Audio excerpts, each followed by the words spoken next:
বেড়াতে এলে যেন বেশি বেশি খিদে পায়, কী আর করব, সব কখনো এটা খাচ্ছি তো কখনো ওটা খাচ্ছি। দুপুরের খাওয়া দাওয়া লাঞ্চ সেরে বেরিয়ে পড়েছি। এখন তো খুব রোদ ঝলমলে আকাশ, তাই কর্তামশাইকে বললাম যাও ছাতা দুটো নিয়ে এসো। কখন কে জানে, আবহাওয়াকে কখনো বিশ্বাস করতে নেই। আর সেই কথা, যেতে যেতে বৃষ্টি নেমে গেল। আমি বললাম দেখলে, তখন হয়তো তোমার যেতে একটু কষ্ট হচ্ছিল, যে হোটেলের ঘরে আবার চাবি খুলবো আবার যাব, কিন্তু এই যে বৃষ্টি এসে গেল, তাহলে আর আমরা ভিজবো না। এটা হচ্ছে গিয়ে সবথেকে বড় কথা, একটু সুযোগ পেলাম, একটু জ্ঞান দিয়ে দিলাম, এই আর কি।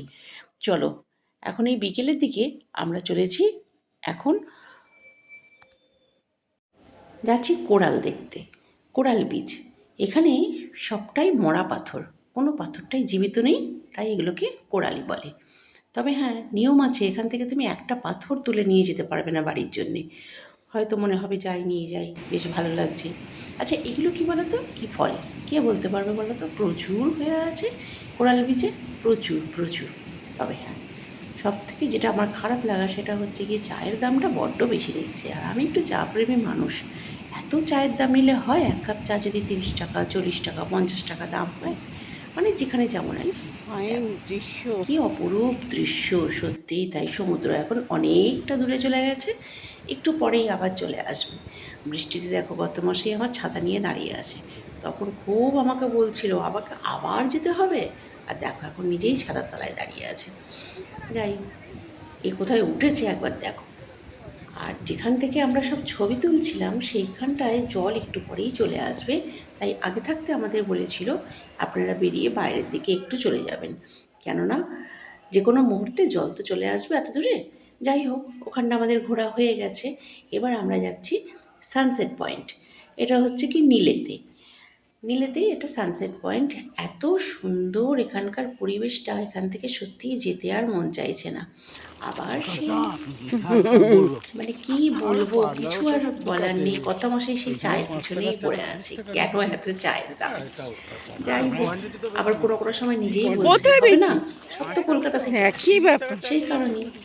চলো দেখি, এখানেও তো সমুদ্র, এখানে সানসেট এখানেও পয়েন্ট। সব সমুদ্র থেকে আছে না? বড় কথা, আমি দার্জিলিংয়ে গিয়ে কিন্তু আমি সানরাইজ দেখতে পাইনি। আমার ভীষণ আফসোসের জায়গা, কিন্তু এই জায়গাটা যে এত অপূর্ব, আর পাওয়া যায় না এখানে খাবার জিনিস এমন কিচ্ছু নেই, সব কিছু পাওয়া যায়। তবে হ্যাঁ, পকেটে টাকাটা থাকতে হবে বেশ, ম্যাক্সিমাম। এটা সানসেট পয়েন্ট। ও, কি সুন্দর লাগছে। ও, যা পড়েছে রোদটা, দারুণ লাগছে, দারুণ। কি অপূর্ব যে লাগছে, যেমন আকাশ তেমন সমুদ্র, তার সঙ্গে রোদ, মানে বর্ণনা করা যায় না, আমার পক্ষে বর্ণনা করা সম্ভবই না। আজকে নীল ঘুরলাম, কালকেও নীলে যাব, নীলে আরেকটা যাব, সেটা হচ্ছে কি ভরতনগর বীচ। এটা হচ্ছে লক্ষণপুর, এটা লক্ষণপুর বিচে আমরা আছি। আর কালকে যাব আবার ভরতনগর বীচ, সেখান থেকেই আমরা সোজা আবার চলে যাব হ্যাভলক, সরি যাব পোর্ট ব্লেয়ার। সেখান থেকে পরের দিনকে আবার নিজের গন্তব্যস্থল, নিজের বাড়ি, সেই কাজকর্ম, সেই এক গিয়ে কাজ। আর কি করা যাবে, কিছু তো করার নেই, নিজের জায়গাটাতে ফিরতেই হবে। তার আগে আনন্দটাকে ভালো করে উপভোগ করে নিই। মনে হচ্ছে আকাশটাকে একটু ছুঁয়ে দেখি, কি সুন্দর লাগছে দেখতে। চলো, দেখতে দেখতে তো অনেকটা অন্ধকার হয়ে গেল, সানসেটটা আর কপালে রইলই না আমাদের, কেননা মেঘ করেছে।